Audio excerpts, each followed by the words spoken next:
Good evening. Thank you for meeting with us here today. Of course, anything for my son. Why don't we start by going around the room and introducing ourselves? I'll start. I'm Violet, Michael's general education teacher. Hi, I'm Talia, Michael's special education teacher. Hi, I'm Hayden. I'm the school therapist. Hi everyone, nice to meet all of you. I'm Mary, Michael's mother.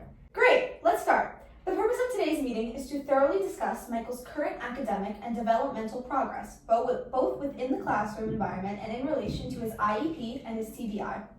We'll review the accommodations he currently receives, evaluate whether they are meeting his needs, and determine the most appropriate placement for him moving forward. Additionally, we will go over his individual goals, highlight his strengths and areas of challenge, and address any related services or additional support that can help him thrive. Our primary objective is to ensure Michael has the tools and the environment he needs to succeed. If anyone has any questions or concerns during the discussion, please feel free to bring them up as we move through each topic. Okay, let's start by highlighting Michael's strengths. Then we can transition to discussing areas where he might need support. When it comes to academics, one of Michael's key strengths lies with his mathematics skills. He has a natural gift for numbers, particularly excelling in activities like counting. Michael shines when working with tangible tools like blocks, not showing not only accuracy, but also enthusiasm and engagement. Yes, my daughter Wendy has told me Michael loves to play with blocks at home. Great! Him playing with blocks at home is an excellent way to nurture his growing mathematical abilities. He's also rather good at science and loves to experiment.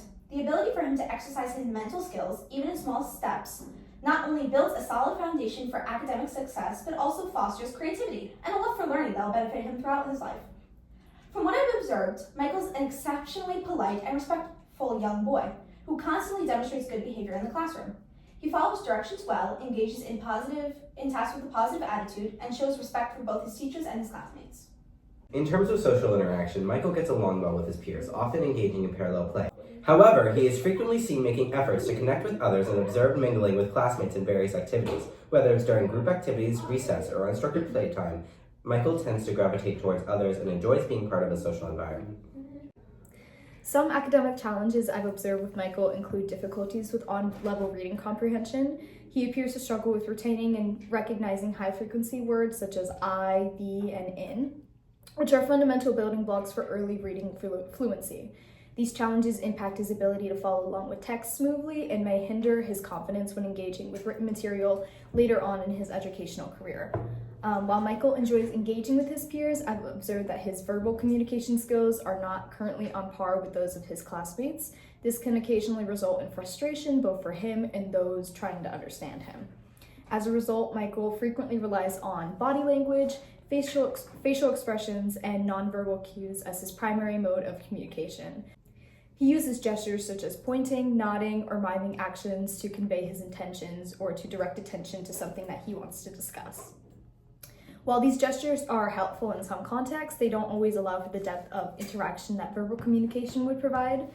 This can make it more challenging for Michael to connect with his peers on a deeper level, especially in group settings where verbal exchanges are important. Additionally, from a teacher's perspective, this reliance on nonverbal communication can create some difficulties in terms of facilitating a more fluid and effective connection with Michael. While I strive to understand his needs and encourage his participation, his limited verbal expression sometimes requires additional patience and effort to ensure that he feels heard and understood. It also means as a teacher, I need to provide extra support to help him work on expanding his verbal communication skills so he feels more confident in expressing himself with words. We have received your medical document stating that Michael suffered from a traumatic brain injury. We would like to know a little more about this. Considering these strengths and weaknesses and his diagnosis, is there anything you have noticed or been advised about Michael's behavior at home that might help us guide him in the classroom?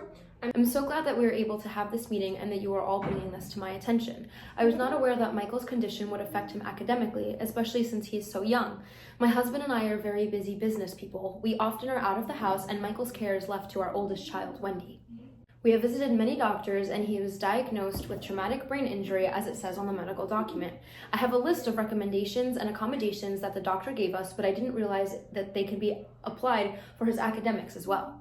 Yes, we are also glad that we are having this meeting because whatever information the doctors gave you is absolutely applicable for the classroom.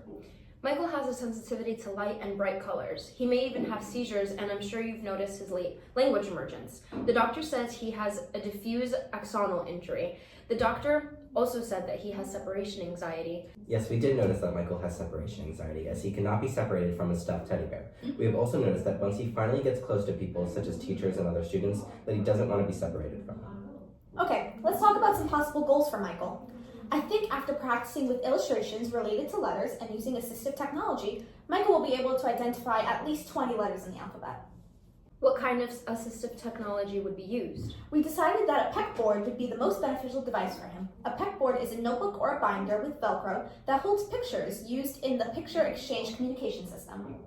I believe that with gradual and intentional transitioning away from relying on blocks, Michael will develop the confidence and skills needed to count to 10 independently without the need for hands-on assistance. This progression will not only strengthen his math understanding, but also enhance his abilities to count outside of school. And lastly, I think after utilizing visual aids, Michael will increase his social communication skills by using basic vocabulary words to express his emotions, demonstrated by daily emotional check-ins at the start and middle of the day. Thank you so much for going over these goals. I have hope that my son will succeed this academic year with you as his lovely teachers.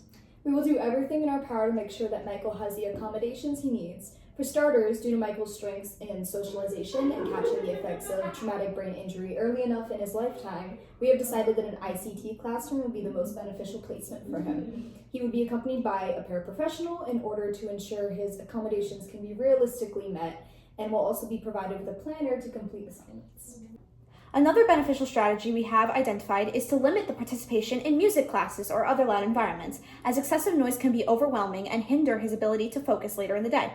Similarly, minimizing exposure to bright lights or colors helps reduce visual overstimulation, which can be especially important for students who are sensitive to sensory input.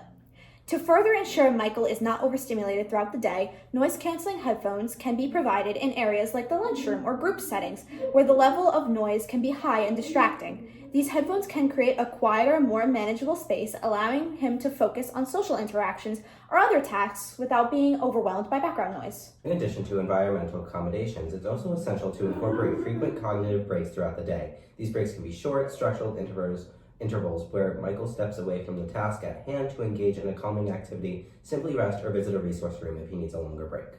We will also enroll him in extended school year services, also known as 12-month services.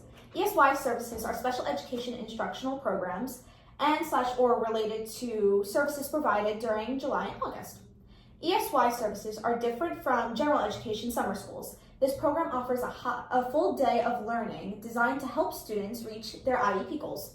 In addition, the program also incorporates enrichment activities to offer students a fun and rewarding summer experience. Thank you so much for all of this information. I'm so happy that we had the opportunity to discuss this. You have been such a help for me and my family. Of course! I'm happy that we're all on the same page about Michael, and I know that everything we are doing to help aid him in school truly helps him and will benefit him for the future. Yes, I'm also happy we're all on the same page. I hope this meeting was helpful for all of us. I hope that this has helped clarify anything that might have been confusing for you. I know going through this process can be hard, but we're all trying to make this as smooth and as easy for Michael as possible. Thank you so much for calling me in. I'm grateful that Michael has such caring teachers.